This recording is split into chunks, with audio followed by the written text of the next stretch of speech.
Hello everyone. चलो आगे start करते हैं। अच्छा, लास्ट सेशन हम लोगों ने सेल लीड देख लिया था। अब हम लोग क्या करते हैं, सेम फैमिली के ना 4-5 ड्राफ्ट्स देखते हैं पहले, उसके बाद फिर थोड़ा सा पैटर्न चेंज करेंगे, एटलीस्ट आपकी प्रैक्टिस हो जाएगी, समझना है ना। लास्ट लेक्चर आपने लिखा नहीं होगा ना मेरे ख्याल से, जो भी हमने लिख लिया, ड्राफ्ट लिख लिया, बहुत बढ़िया। नोटबुक बना ली एक अलग से ना। चलो अब नेक्स्ट देखना। अच्छा, ये पहले ना मेरे को 2-3 वर्ड्स का ज़रा मतलब समझाओ, उसके बाद आगे पढ़ते हैं। एक लीज और दूसरा leave and licence. Forget about leave and licence, सिर्फ लाइसेंस। ये हम लोगों ने दोनों पढ़े हैं। आपने लीज के बारे में पढ़ा है, लाइसेंस के बारे में पढ़ा है। कहाँ पढ़ा है? ट्रांसफर प्रॉपर्टी एक्ट में पढ़ा है ना। अच्छा, व्हेन यू से ट्रांसफर ऑफ प्रॉपर्टी एक्ट में पढ़ा है, मतलब हम लोग स्पेसिफिकली कौन सी प्रॉपर्टी की बात कर रहे हैं? Immovable property. मूवेबल प्रॉपर्टी की कभी भी लीज नहीं होती है, ना ही लाइसेंसिंग होती है। इमूवेबल प्रॉपर्टी के केस में क्या होता है? प्लेज, है ना। सो बेसिकली या तो प्रॉपर्टी आप प्लेज करते हो, हाइपोथिकेट करते हो with respect to movable property. Immovable property specific lease या फिर लाइसेंस। हाँ जी, क्या होता है लीज, क्या होता है लाइसेंस, क्या होता है? लीज मतलब प्रॉपर्टी रेंट पर देना है। अच्छा okay, what is licence? Right to use आपने ट्रांसफ़र कर दिया। और लीज में राइट टू यूज़ ट्रांसफ़र नहीं करते? उसमें भी करते हैं। अच्छा अच्छा, एक में पोजेशन देते हैं, किस में पोजेशन देते हैं?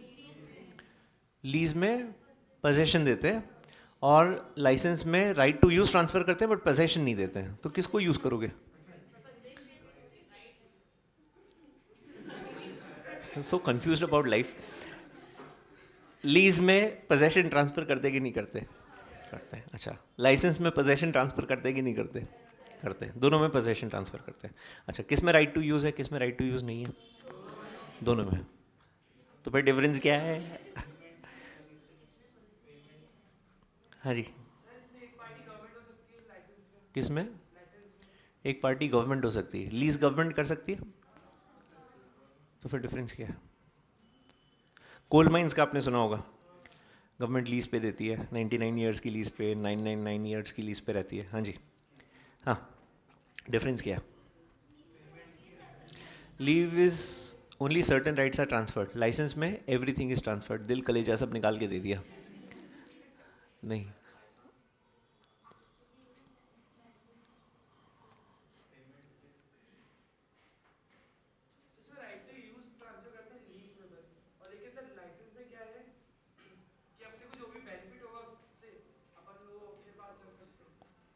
लाइसेंस में जो बेनिफिट होता है अपने पास रखते हैं। हाँ, बहुत स्पेसिफिक बात बता रहा है, मतलब बिल्कुल जनरल बात कर रहे हैं वो। माइंस पे आता हूँ मैं, खैर। और डन, सुनना। अच्छा, क्या होता है लीज, क्या होता है लाइसेंस, क्या होता है? और परहैप्स आप एक, चलो ठीक है, खैर लीज से स्टार्ट करना। अच्छा, अब जैसे मान लीजिए कोई स्पेसिफिक इमूवेबल प्रॉपर्टी है ना। लेट्स से फॉर एग्जांपल कोई लैंड है। आपको क्या करना है कि आपके पास ज़मीन बहुत है, लेकिन आपके पास कोई एग्रीकल्चरल एक्टिविटी कैरी आउट करने का स्कोप नहीं है। मतलब मे भी हो सकता है there is possibility of time, मे भी हो सकता है कोई और दूसरे लिमिटेशंस हो, और you are not capable of doing it. तो आपने क्या किया, वो ज़मीन किसी दूसरी पार्टी को लीज पर दे दी, है ना। उसको लीज पर दी, उसको बोला कि भाई तू प्रॉपर्टी यूज़ कर, और इससे जो भी बेनिफिट्स आते हैं उसका एक पर्टिकुलर परसेंटेज आपने लेट्स से रेशियो डिसाइड कर लिया कि भाई ये पर्टिकुलर परसेंटेज तो मेरे को वापस करना है, राइट। आपने उसे प्रॉपर्टी लीज पर दे दी। दूसरा, आप जैसे फॉर एग्जांपल कोई फ्लैट है आपका, राइट। आप फ्लैट यूज़ नहीं कर रहे हो, आपको उसे रेंट पे देना है। आपने एक लीज डीड बनाई और उसे प्रॉपर्टी आपने रेंट पर दे दी, राइट। कमर्शियल्स में आप यूजुअली देखते हो एक पर्टिकुलर टाइम पर लीज बहुत फ्रीक्वेंटली यूज़ होता था। आज आप रेयरली देखोगे कि there is a lease deed which is signed and executed. Lease deed हम लोग मोस्टली कहाँ पर साइन करते हैं? जहाँ पर जितना आपका इंटरेस्ट इन्वॉल्व है, इतना ही दूसरी पार्टी का इंटरेस्ट इन्वॉल्व है। मतलब दूसरी पार्टी के लिए भी it becomes a source of revenue. वहाँ पे यूजुअली लीज चलता है आज की डेट में। अदरवाइज जहाँ पे सिर्फ सिंगल पार्टी बेनिफिट है। अब जैसे मान लीजिए आपने फ्लैट लिया, सपोज मेरा फ्लैट है, आपने रेंट पे लिया है ना, तो यहाँ पर बेनिफिट कमर्शियल टर्म्स में, मतलब इन टर्म्स ऑफ मनी, वो सिर्फ किसको मिल रहा है? मुझे मिल रहा है। आपको कुछ मिल रहा है? कुछ भी नहीं मिल रहा। आपको तो इनफैक्ट पैसा देना है। अच्छा, जो हम लोग माइनिंग की बात करते हैं, राइट, उसमें यूजुअली लीज कॉन्ट्रैक्ट्स चलते हैं। क्यों? क्योंकि सपोज मैं सरकार हूँ, मैंने एज गवर्नमेंट मैंने आपको कुछ ज़मीन दे दी और मैंने बोला कि भाई यहाँ से जितना भी स्टील या आयरन और आप एक्सट्रैक्ट करते हो वो सब आपका है, उसके ऊपर पूरा बेनिफिट आपका है। तो इसमें क्या होता है, आप आपकी तरफ से कुछ पैसा लगाओगे, आपकी तरफ से काफ़ी सारा R&D करोगे, आप एक्सट्रैक्ट करोगे जो भी आयरन और आपको एक्सट्रैक्ट करना है, फिर आप उसे कन्वर्ट करते हो, मतलब आपका एक सब्सटैंशियल कैपिटल इन्वेस्टमेंट होता है, राइट। अब जैसे मैंने आपको बोला कि मैं आपको 10 साल की लीज पर दे रहा हूँ, मैंने 1 साल के बाद लीज टर्मिनेट कर दी, राइट। अब दिक्कत क्या होती है, आपको जितना पैसा लगाना है आप ऑलरेडी लगा चुके हो, और मैंने साल भर के बाद लीज टर्मिनेट कर दी। तो उस केस में दूसरी पार्टी को क्या लगता है कि यार आपने जितना खर्चा किया वो आपने 10 साल का सोचकर खर्चा किया था, लेकिन गवर्नमेंट ने 1 साल में ही लीज यहाँ पर कैंसिल कर ली, रिवोक कर ली, तो उसमें आपका नुकसान होता है। तो उस केस में दूसरी पार्टी क्या चाहती है ना कि भाई जब भी आप मुझे इस तरीके का कोई कॉन्ट्रैक्ट मेरे साथ करो, एक अश्योरेंस मेरे साइड भी होना चाहिए कि बिना मेरी इच्छा की, बिना मेरी परमिशन के आप इस अग्रीमेंट को, डॉक्यूमेंट को आप रिवोक नहीं कर सकते अनटिल अनलेस मैंने कोई डिफॉल्ट किया हो, राइट। तो ये एक एस्पेक्ट था, राइट, कि जहाँ पर हम लोग बात करते हैं प्रॉपर्टी के इंटरेस्ट की। मैं ओनरशिप की बात नहीं कर रहा हूँ, मैं प्रॉपर्टी के इंटरेस्ट की बात कर रहा हूँ, है ना। अच्छा, अब वही चीज़ आप फ्लैट के केस में देखना, है ना। ये मैंने आपको एक माइंड वाला एक एस्पेक्ट दिया, अब फ्लैट वाला पार्ट समझना। उसमें आपकी जेब से कुछ पैसा लग रहा है? नहीं। मैंने आपके अग्रीमेंट में क्लियरली लिख के दिया था भाई फ्लैट जिस कंडीशन में एज एन इज उसी कंडीशन में रहेगा, आप उसके अंदर कोई मटेरियल चेंजेस, कोई ऑल्ट्रेशन नहीं कर सकते हो। अगर आपको कोई चेंजेस करना है तो उसके लिए परमिशन आपको मेरी लेनी पड़ेगी, राइट। विच मीन्स आपने कोई बहुत सब्सटैंशियल इन्वेस्टमेंट तो नहीं किया होगा उसके अंदर, किया है तो छोटे मोटे cosmetic changes which are essential for you to live in that particular flat, शायद इतने माइनर चेंजेस आपने प्रॉब्ली किए हो, राइट। तो यहाँ पर क्या होता था, जैसे पुराने ज़माने में, इनफैक्ट आप आज से 25-30 साल पहले भी बात करते ना, तो lease was something which is very very common, India में बहुत कॉमनली चलता था। क्यों? क्योंकि लोगों में अवेयरनेस नहीं थी। अब आपने ना बहुत सारी ऐसी प्रॉपर्टीज़ के बारे में सुना होगा जो पुरानी लीज डीड थी, उसका रेंट आज जो ओनर है उसको 1 रुपये, 2 रुपये, 3 रुपये रेंट आ रहा है। कमर्शियल शॉप है जिसका एरिया मान लो 800,000 स्क्वायर फीट है और रेंट कितना आ रहा है? 2 रुपये, 3 रुपये, 5 रुपये।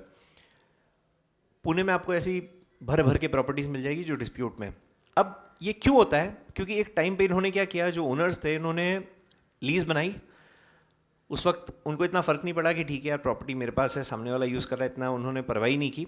और एक पर्टिकुलर पॉइंट ऐसा आया जहाँ पे they wanted to get the eviction done, right, they wanted the property to be vacated, but जो लेसी था जिसने प्रॉपर्टी लीज पर ली उसने प्रॉपर्टी छोड़ने से मना कर दिया।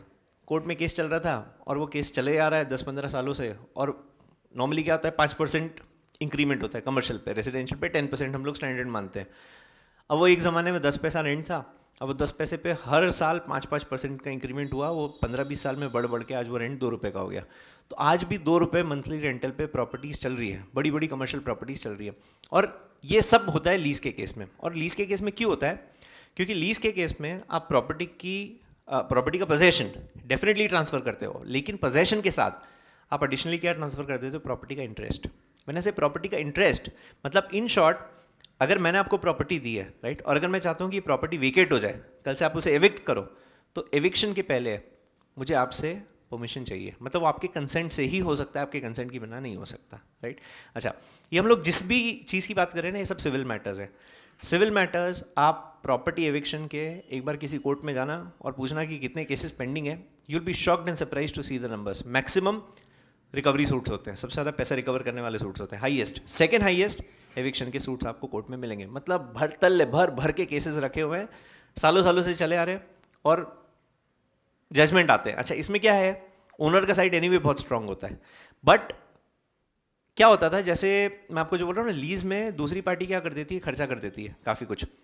तो जब वो कोर्ट में जाते हैं ना मैटर्स, तो कोर्ट में वो क्या इस्टेब्लिश कर देते हैं कि यार मैंने साहब इस शॉप पे इतना खर्चा किया है, इतना इन्वेस्टमेंट किया है, मेरी पूरी शॉप सेट हो गई है, अब मेरा जो घर परिवार चल रहा है शॉप की वजह से चल रहा है, तो I do not want to leave this particular property. हम लोग की मतलब एंसेस्ट्रल प्रॉपर्टी, दादाजी ने उस ज़माने में कोई शॉप, उन्होंने मेरे घर से लगी हुई ऐसे 2 और शॉप सा लीज पे दी, उसका 1 रुपये रेंट आता था हमको महीने का।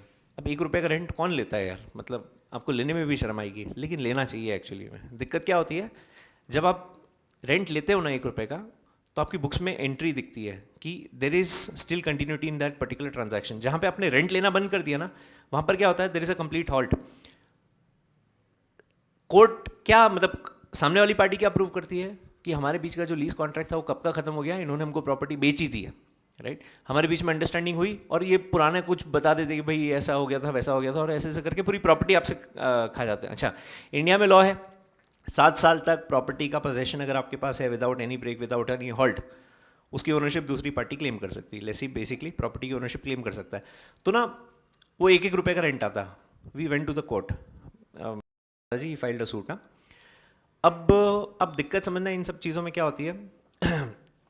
माय दादाजी फॉट पहले, after is death my father fought for that particular case.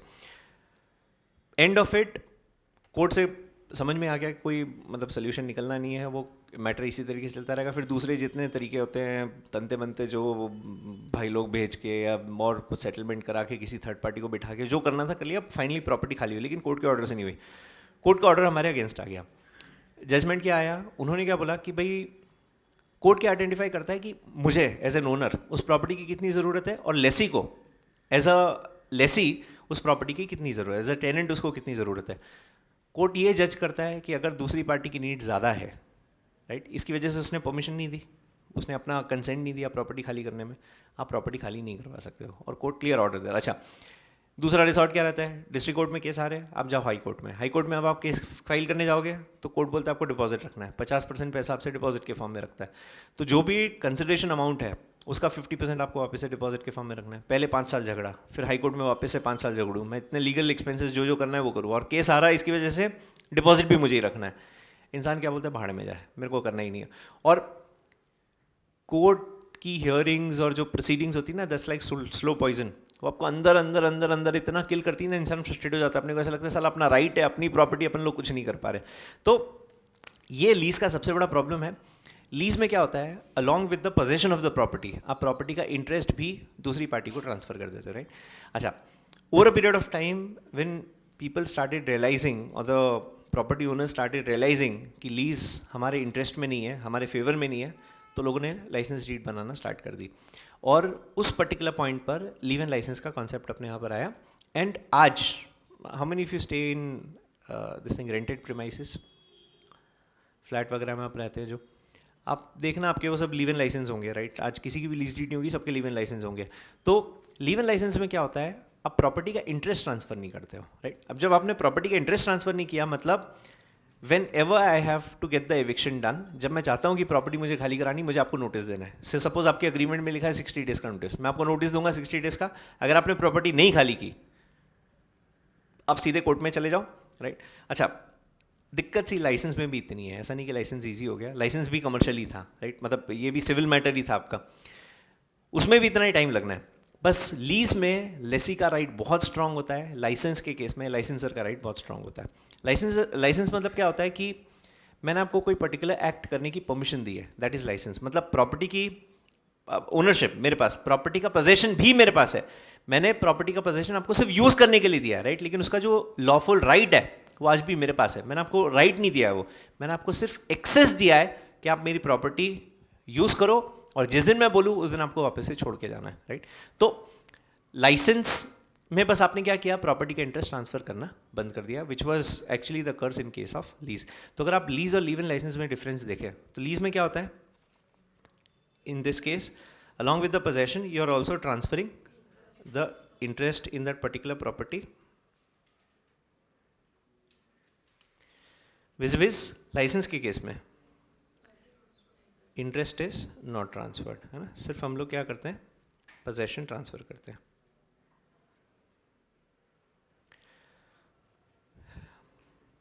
Mind में ना, ये लीव एंड लाइसेंस में भी प्रॉपर्टी एविक्ट कराना मुश्किल है, इसमें भी आसान नहीं है। बस डिफरेंस ये कि आपका थोड़ा सा अपर हैंड होता है इन सारे मैटर्स में, ओनर का राइट स्ट्रांग होता है।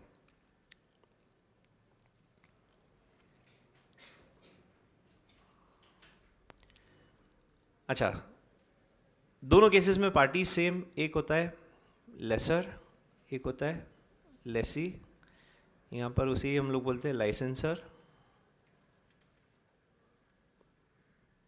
एंड लाइसेंसी. लाइसेंसर ओनर है ना, ट्रांसफरर. लाइसेंसी ट्रांसफरी और द टेनेंट. हाँ जी, कौन क्या पे करता है यहाँ पर? licensee or the lessee will pay a fixed amount to the licensor which is called as rent, है ना. अब रेंट आपका मंथली बेसिस पे हो सकता है, एनुअल बेसिस पे हो सकता है, क्वार्टरली, हाफ ईयरली बेसिस, कैसे भी जैसे आप चाहें.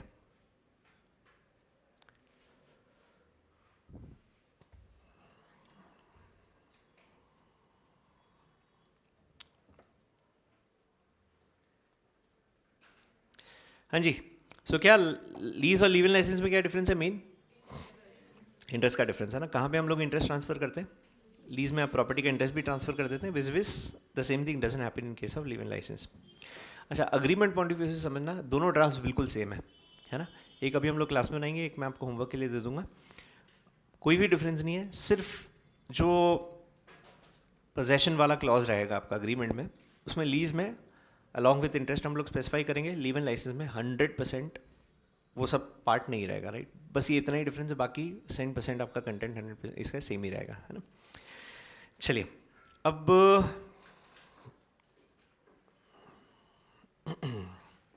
छोटी जगहों पे इनफैक्ट आप आज भी देखोगे ना, आज भी लीज एक्चुअली में चलती है. जैसे एमपी साइड अभी भी कुछ केसेस में, खैर आपका एडवोकेट अच्छा होना तो डेफिनेटली आपको सजेस्ट कर देगा, नहीं तो आज भी इतनी एक्चुअली में अवेयरनेस कॉन्शियसनेस इंडिया में है नहीं.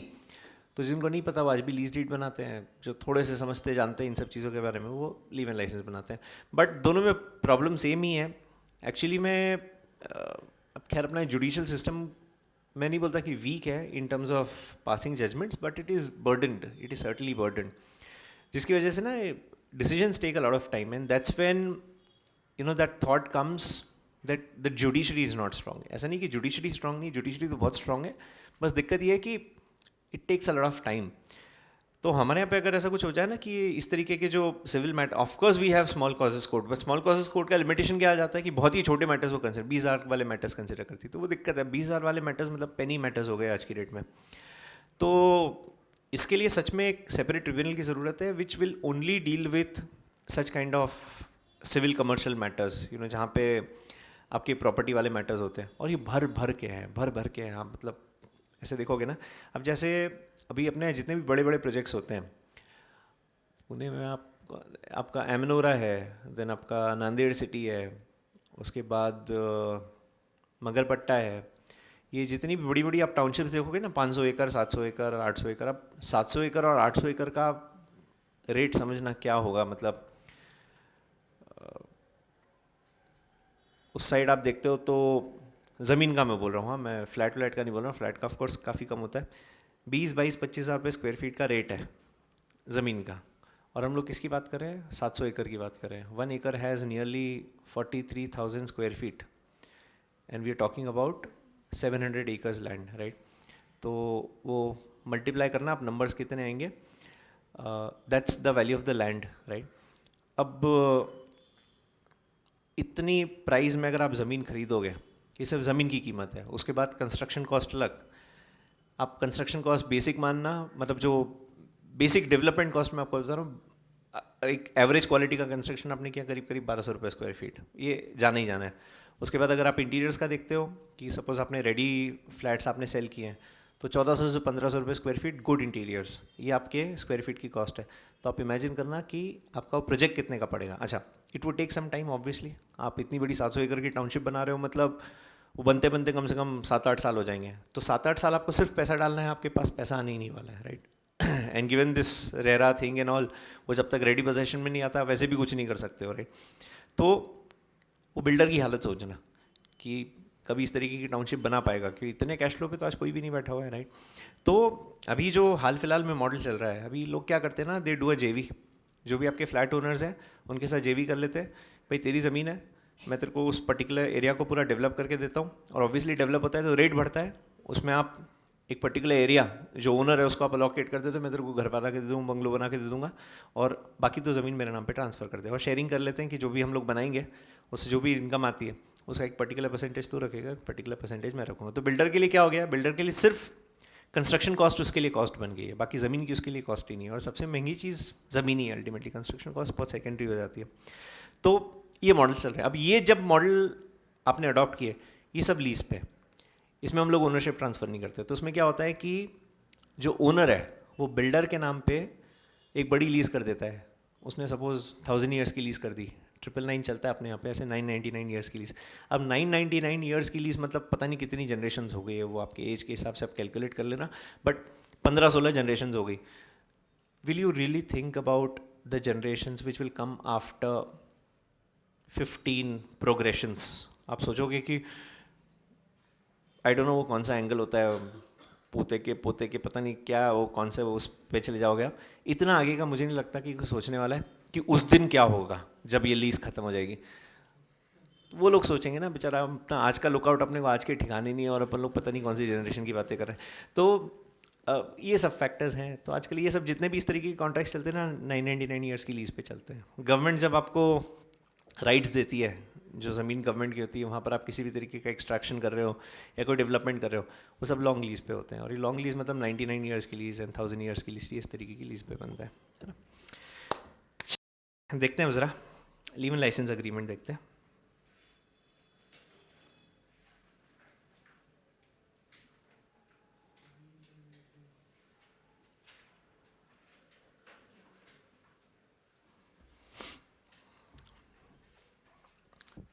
हाँ, सिनॉप्सिस बना ले पहले।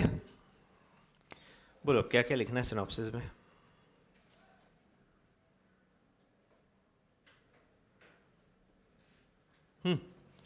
क्या पार्टीज कौन सी है? ये सिनॉप्सिस वाला पार्ट रफ है। हाँ, कौन सी पार्टीज रहेगी? लाइसेंसर और लाइसेंसी। चलो, रिसाइटल्स बोलो क्या लिखोगे? ये रफ है, ये जितना शॉर्ट में लिखोगे इतना आपके लिए अच्छा है, you will save more on time.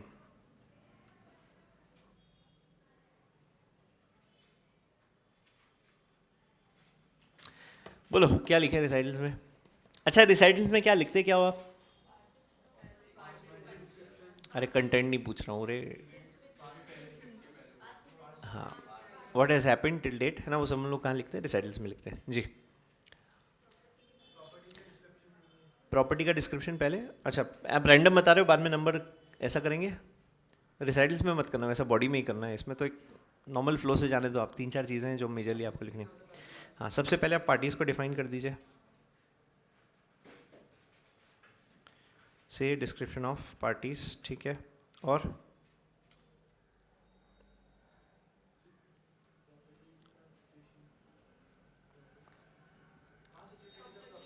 अच्छा ठीक है, तो बिल्कुल शॉर्ट डिस्क्रिप्शन ऑफ प्रॉपर्टी।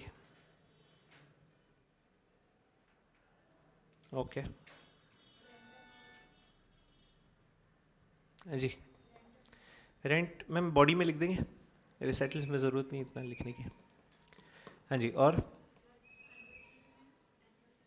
अच्छा ठीक है, मतलब उसी फ्लो में लिखना है कि लेसर है, उसने पेपर में ऐड दिया, उसके बेसिस पे लेसी ने अप्रोच किया एंड निगोशिएट किया एंड डील हो गई। ओके ठीक है। सो न्यूज़पेपर एडवर्टीजमेंट, ये सेम लास्ट ड्राफ्ट के बेसिस पे आप लिख रहे हैं?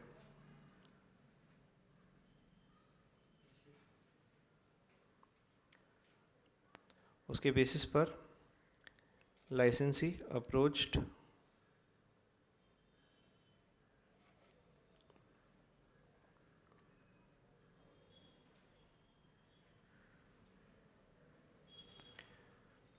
निगोशिएट किया दोनों ने, enhance this agreement.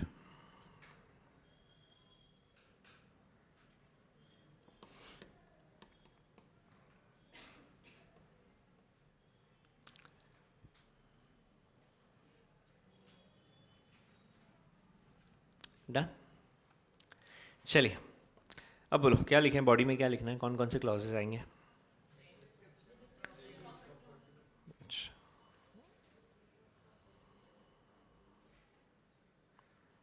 Description of the property, ठीक है, और consideration, okay,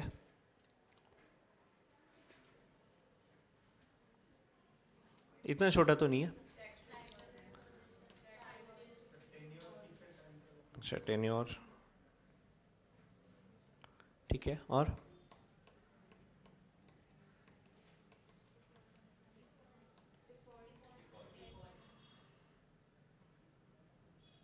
default, dispute,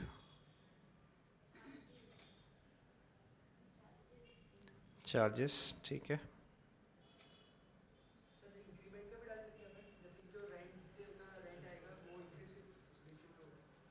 consideration.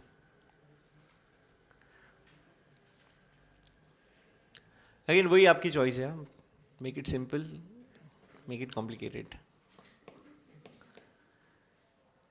और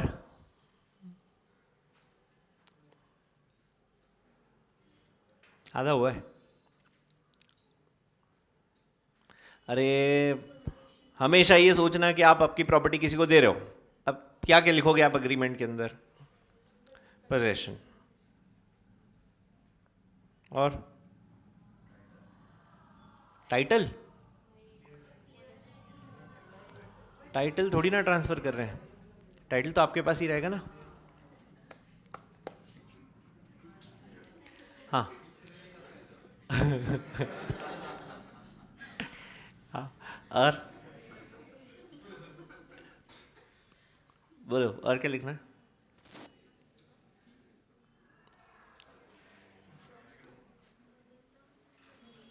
डन, बस इतना ही, ओके।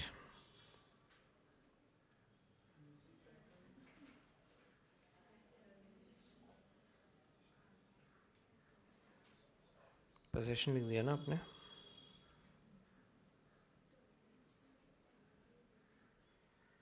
इसके अंदर लिखा तो भी चलेगा।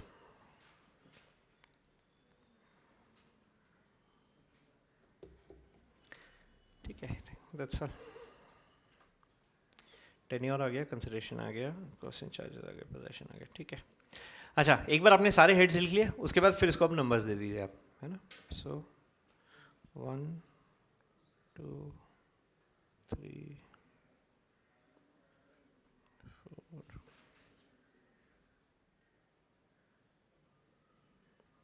सबलीज इसमें ही लिख दोगे, टर्म्स एंड कंडीशंस में ही?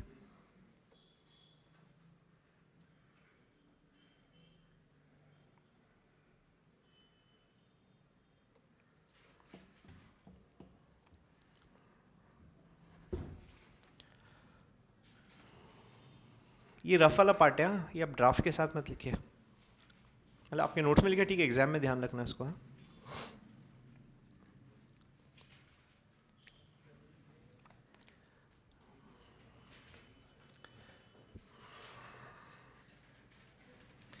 डन, जितने लिखे यहाँ पे,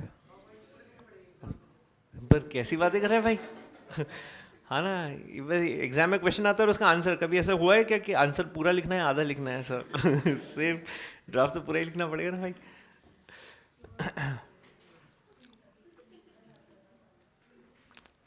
है ना। चलो, क्या बनाओगे ड्राफ्ट? अच्छा, एक काम करो, चलो थोड़ा थोड़ा थोड़ा मैं आपको वैसे कराते हैं। टाइटल डालो फटाफट, लिखो सेंटर में, लिखो leave and licence agreement.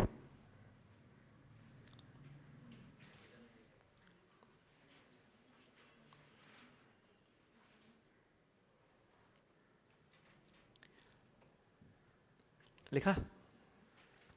Next line, एक लाइन छोड़ के लिखना, this agreement of leave and licence,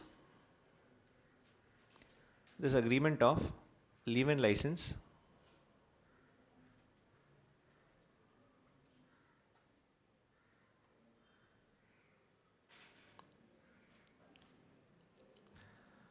is executed on, डेट डाल लो, executed on date at place, maybe at Pune.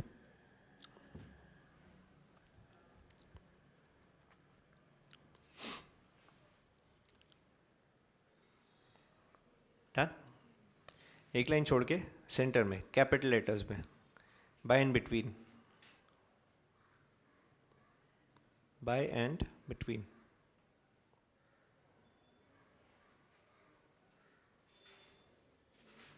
Done. फिर एक लाइन छोड़ के नीचे अब नॉर्मल लेफ्ट हैंड साइड से स्टार्ट कीजिए. दोनों पार्टीज को अब डिस्क्राइब कर लो ज़रा, है ना, जैसे आपने लास्ट ड्राफ्ट में लिखा था सेम वैसे ही. दोनों इंडिविजुअल्स ही लेना, अभी कंपनी वगैरह मत लो कुछ भी.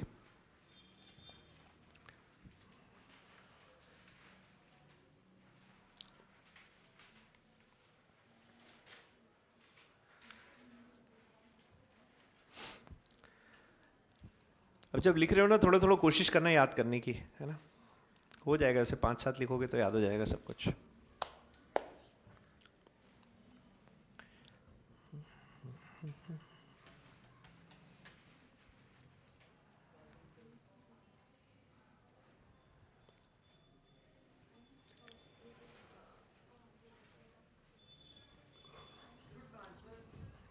हाँ हाँ, कैसे डिफाइन करोगे? लाइसेंसर, लाइसेंसी and party of the first part, party of the second part. Transfer and transferee नहीं भी लिखा तो चल जाएगा, कोई दिक्कत नहीं है.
डन है ना. सो दोनों पार्टीज को डिफाइन कर लिया. पहला licensor, party of the first part. दूसरा लाइसेंसी, party of the second part. चलो एक लाइन छोड़ना, अब रिसाइटल्स स्टार्ट करते हैं. फर्स्ट क्लास सेम वैसे लिखोगे, वेराज और फर्स्ट पार्टी को डिफाइन कर लीजिए. क्या ए बी कैसे डिफाइन किया आपने, मतलब कैसे लिखा ए बी ना, बस ठीक है. वेराज A comma as dash son of dash is a resident of dash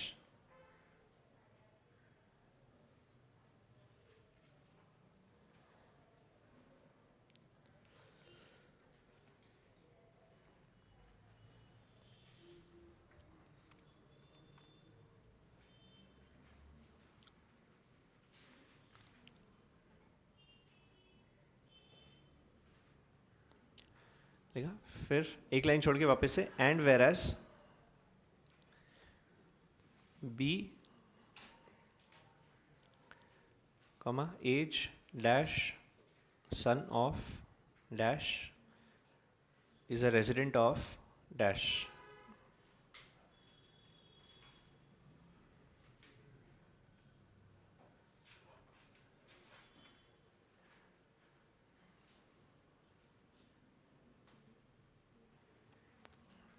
Done? इसके बाद वापस एक लाइन छोड़ के and whereas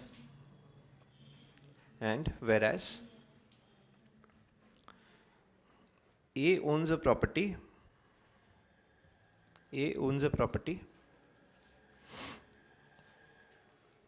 which is rightfully situated at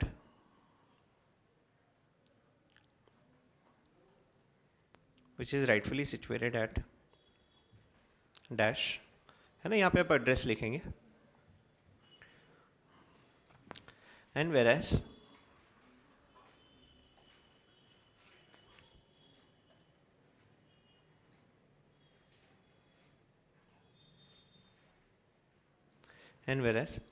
A was not in use of this property, and hence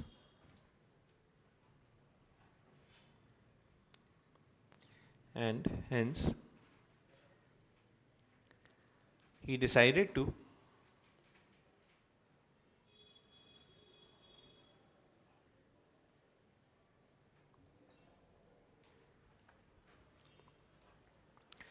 give this property on leave-in license basis.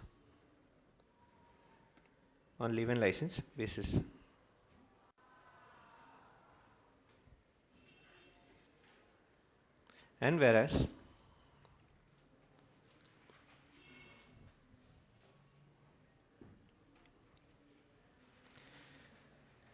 A given advertisement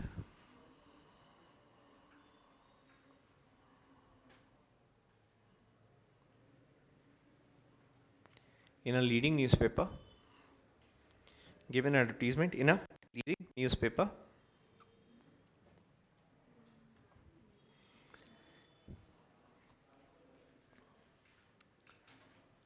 based upon which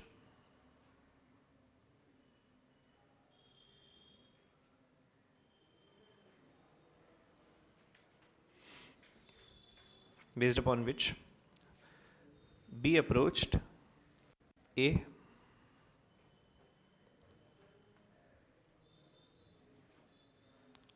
for obtaining the said property.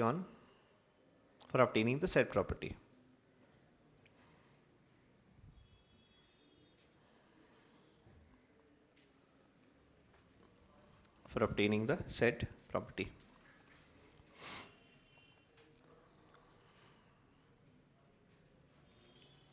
And whereas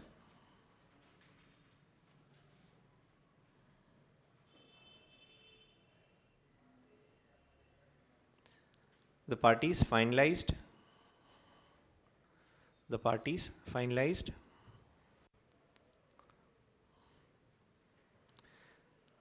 the terms of license and hence this agreement.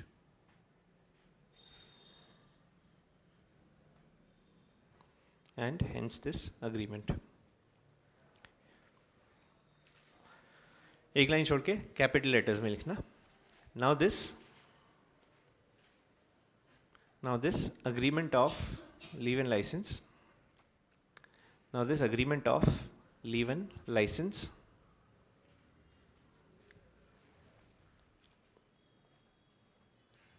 Witnesseth as under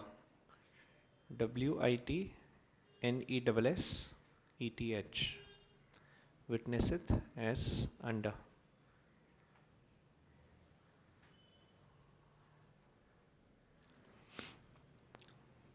Done? चलिए नीचे start करना, एक line छोड़ के। First point, description of the property.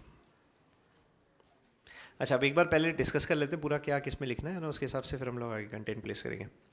अच्छा, description of the property, उसमें आप जैसे आपने सेल डीड में भी लिखा था, प्रॉपर्टी स्पेसिफाई कर दो आपकी कौन सी प्रॉपर्टी है, कमर्शियल प्रॉपर्टी है, रेजिडेंशियल प्रॉपर्टी है, फ्लैट है, बंगलो है, विला है, ज़मीन है, जो भी है, राइट, आपको जैसे लिखना हो। तो कौन सी प्रॉपर्टी है, टाइप ऑफ प्रॉपर्टी, एरिया कितना है, एंड इज सराउंडेड बाय, ना वो उसके आसपास क्या है, पहला वो लिख दो। अच्छा, फिर दूसरा कंसिडरेशन लिखेंगे। कंसिडरेशन में देखो दो चीज़ आएगी। सबसे पहले जब भी आप लीज पे, लीव एंड लाइसेंस पे कोई चीज़ देते हो, तो एक तो आपका डिपॉजिट हो गया और दूसरा आपका रेंट का अमाउंट हो गया, है ना। सो पहला कि भाई सिक्योरिटी डिपॉजिट कौन पे करेगा, licensee will pay to the licensor at the time of this agreement, और दूसरा आपने एक फिक्स्ड रेंट आपने डिसाइड कर लिया कि इतना आपका रेंट रहेगा। अच्छा, रेंट की डेट लिख दो आप कि rent shall be paid by से 7th डे और से 10th day of every succeeding month by way of cheque, मतलब किस तरीके से आपको पे करना है और कौन सी डेट तक आप ये रेंट का अमाउंट पे कर दोगे, वो आपने उसमें स्पेसिफाई कर दिया। अच्छा, डिपॉजिट के बारे में लिख देना कि it's an interest free deposit, we shall not carry any rate of interest and it shall be repaid at the time of termination of this agreement. जब भी अग्रीमेंट खत्म होता है तब आप वापस से पूरा पैसा रिटर्न कर दोगे। ये आपने कंसिडरेशन के अंदर लिख दिया। टेन्योर, यूजुअली आप जितने भी ऐसे एग्रीमेंट्स देखते हो ना, आप 11 मंथ्स के एग्रीमेंट्स देखते हो, राइट। सो 11 मंथ्स का, और फिर हम लोग उसको आगे अगर आप कंटिन्यू करना चाहो तो कर सकते हो। तो टेन्योर में ऐसे लिख दीजिए कि it is for a period of 11 months and with the consent of both the parties it can be further renewed for another period of 11 months, right. क्यों 11 मंथ्स? रजिस्ट्रेशन ऑप्शनल रहता है, right. 12 and above registration mandatory, यहाँ पे registration optional, but any way आप करवाते ही करवाते हो registration तो। अच्छा, टेन्योर हो गया। उसके बाद और क्या है, फोर्थ, पोजेशन। सो इसमें लिख दिए कि it is only the possession of the property which shall be transferred to this thing the licensee, as such no ownership और टाइटल और interest in the property is transferred to him, and on revocation or on termination of this agreement the possession shall be returned back to the licensor, है ना, उसको वापस से कर दोगे। अच्छा, फोर्थ और क्या है, फिफ्थ आपके टर्म्स एंड कंडीशंस। अब जैसे अगर सपोज आप फ्लैट के बारे में लिख रहे हो, राइट, तो कुछ बेसिक टर्म्स लिख देना। कोई मटेरियल ऑल्ट्रेशन आप नहीं कर सकते हो, राइट। अगर करना है तो उसके पहले आपको रिटर्न परमिशन लेनी है। सबलेट नहीं कर सकते हो आप, किसी और को कर सकते हो। अच्छा, उसके बाद जो भी सोसाइटी के रूल्स रेगुलेशंस है वो आपको हर पॉइंट पे फॉलो करना है।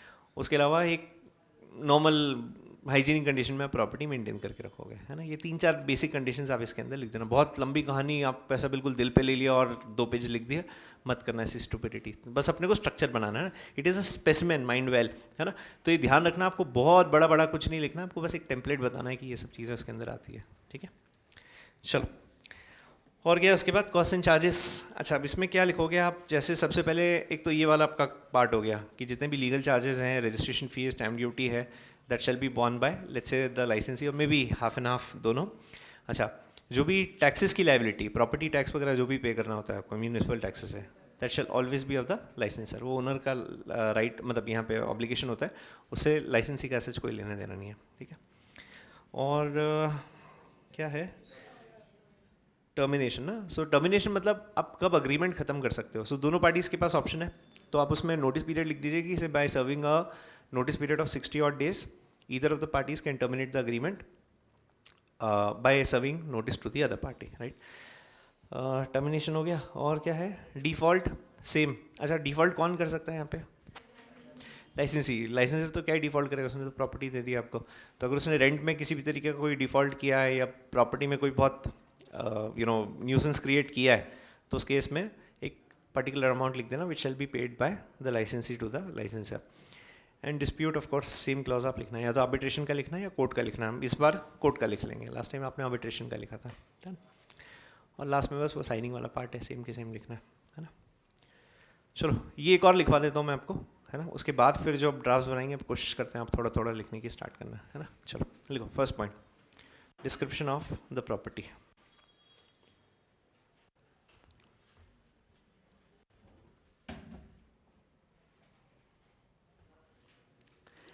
that the property is rightfully that the property is a residential flat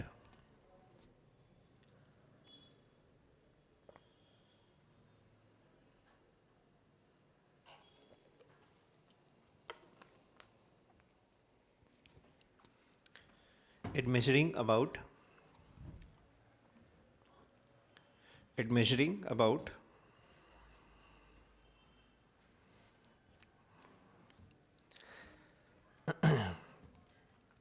so 2000 square feet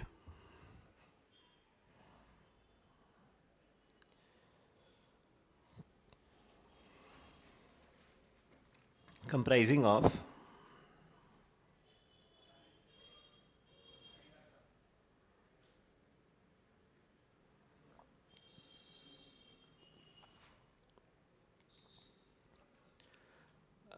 क्या 4 bedroom hall kitchen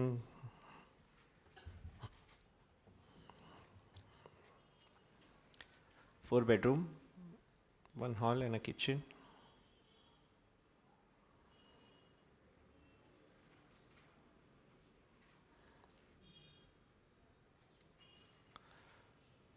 and is situated at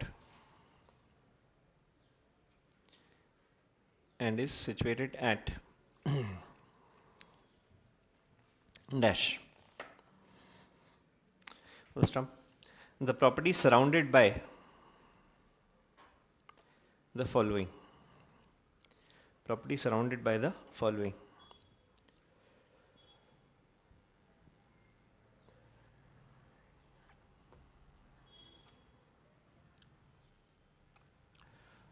उसके नीचे लिख लीजिए towards north, towards south, towards east, towards west. Dash dash करके छोड़ दो.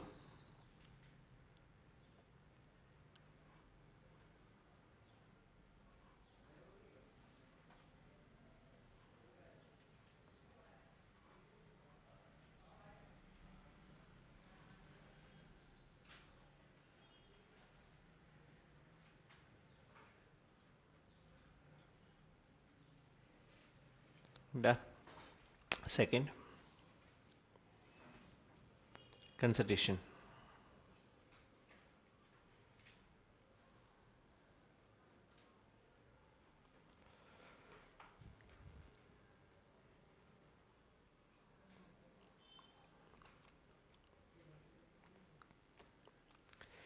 That the licensee agrees to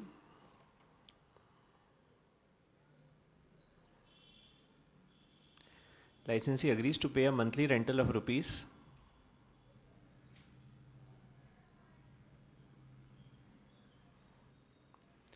agrees to pay a monthly rental of rupees 40,000 in bracket words में लिखना rupees 40,000 only.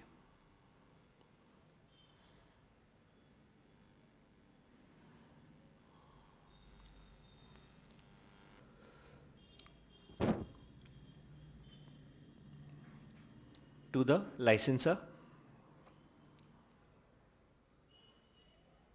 Full stop. The said amount shall be paid. The said amount shall be paid by the 7th day of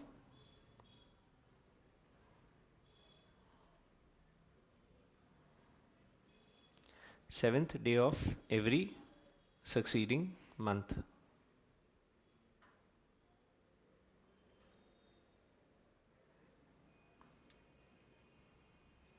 Seventh day of every succeeding month.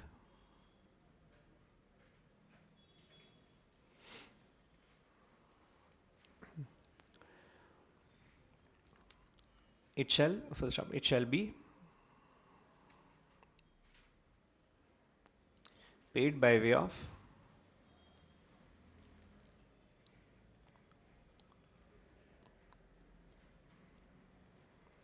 deposit to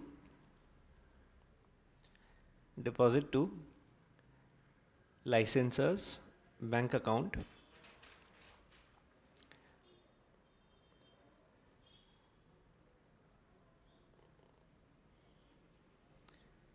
details of which are as follows. And dash.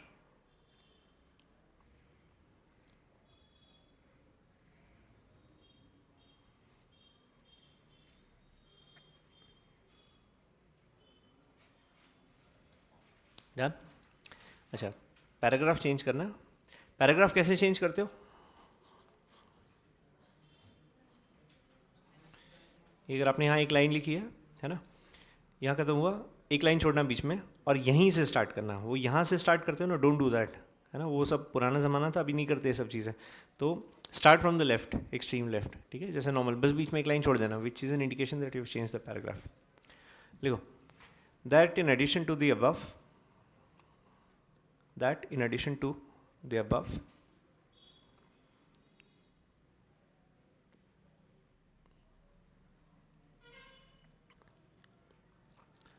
the licensee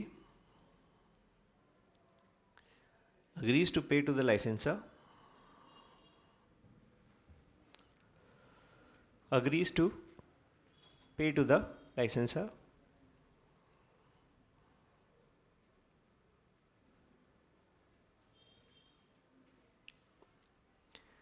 refundable security deposit of rupees 2 lakhs, refundable security deposit of rupees 2 lakhs,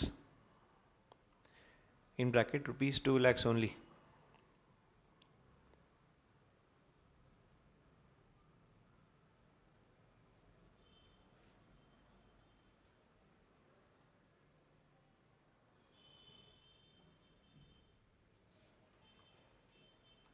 which shall be paid at the time of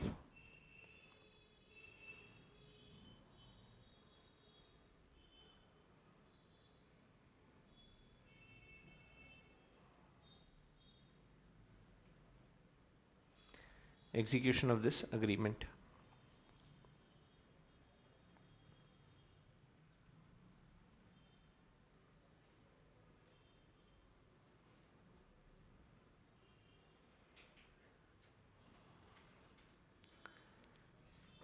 Done. Third, tenure.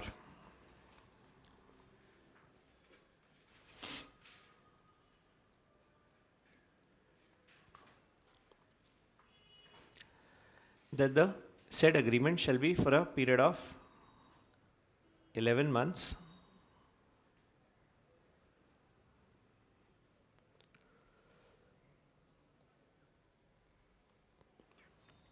that the said agreement shall be for a period of 11 months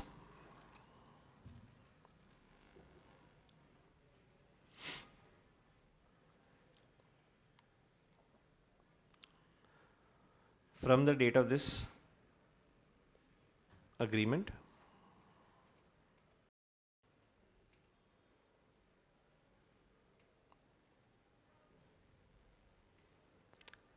first up, however the said period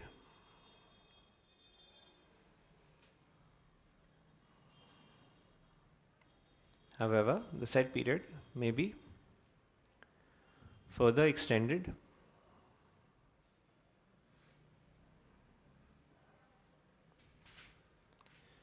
with the mutual consent of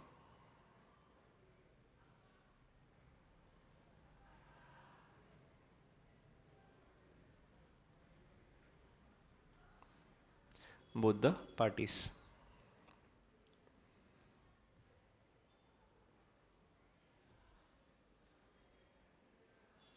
Mutual consent of both the parties. Fourth, possession of the property.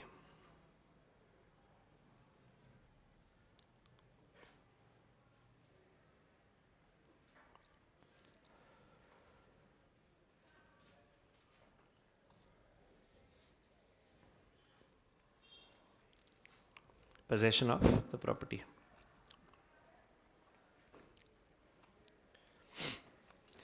लिखो that the licensor agrees to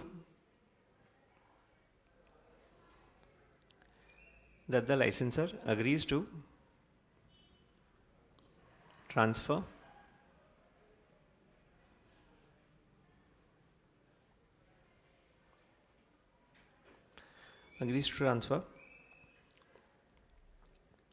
the possession of the property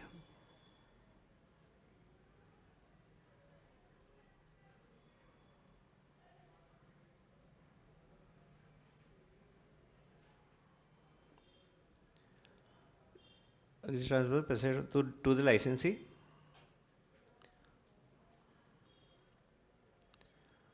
on this present date. On this present date.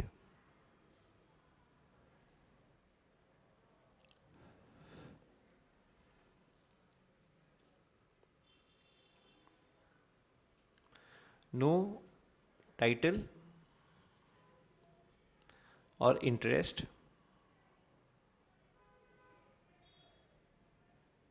in the said property is no title or interest in the said property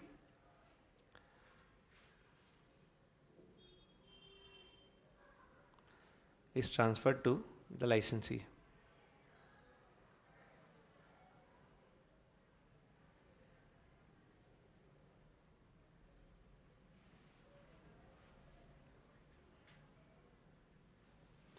Is transferred to the licensee. The licensor further confirms that the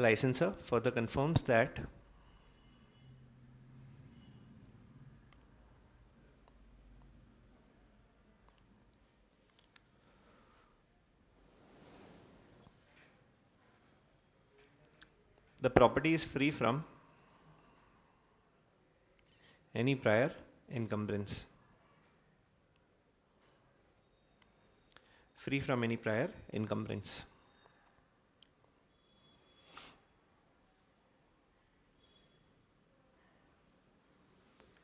Next, terms and conditions.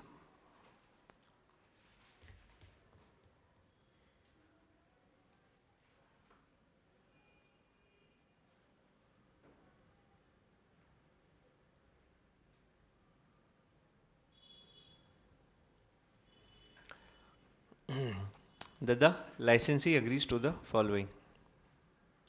That the licensee agrees to the following. अब इसमें सब points लिखना. A,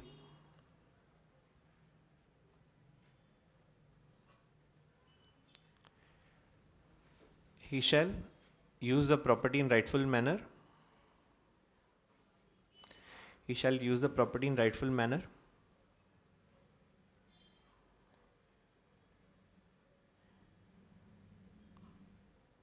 And only for a residential purpose.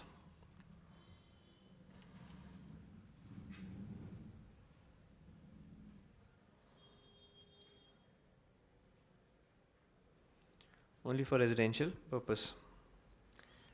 B,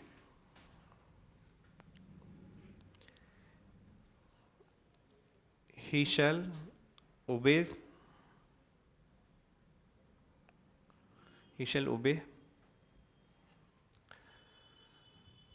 to all the society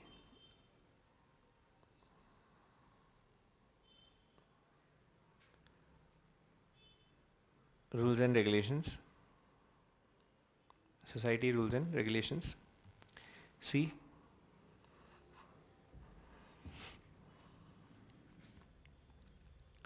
he shall not make any material alterations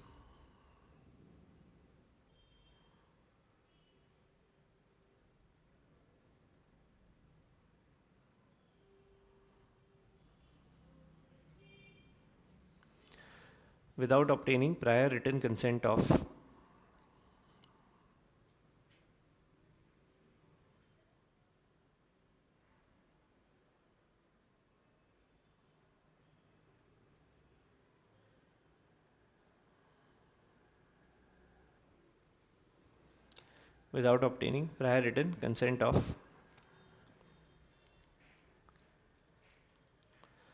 the licensor.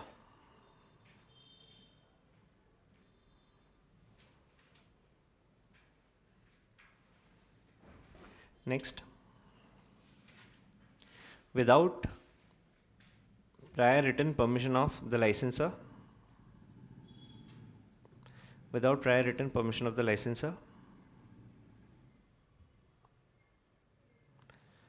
comma, the licensee shall not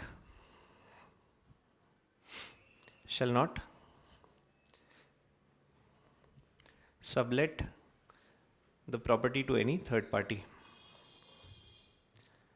Sublet the property to any third party. 11:30 ना?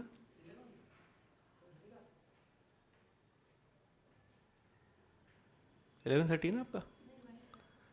नीलम sir बोले मेरे को। चलो मैं बात करता हूँ sir से, 1-2 मिनट, है ना?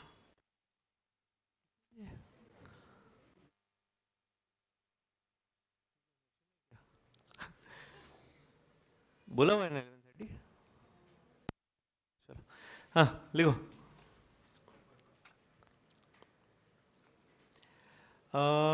क्या टर्म्स एंड कंडीशंस हो गए ना आपके? हाँ नेक्स्ट पॉइंट लिखो, cost and charges.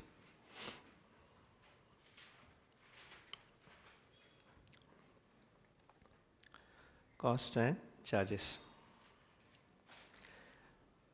that all the costs related to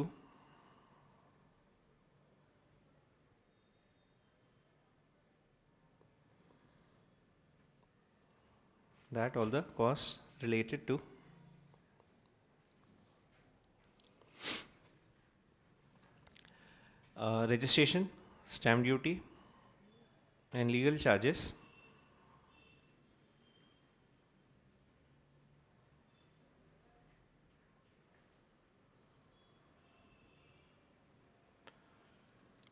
for creating the said license shall be borne by the licensee.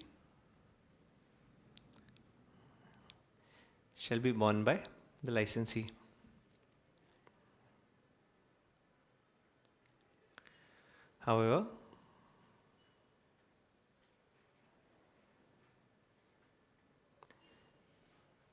property tax over the said property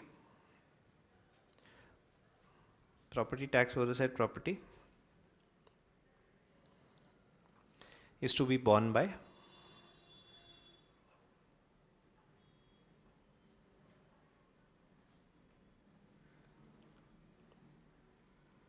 the licensor.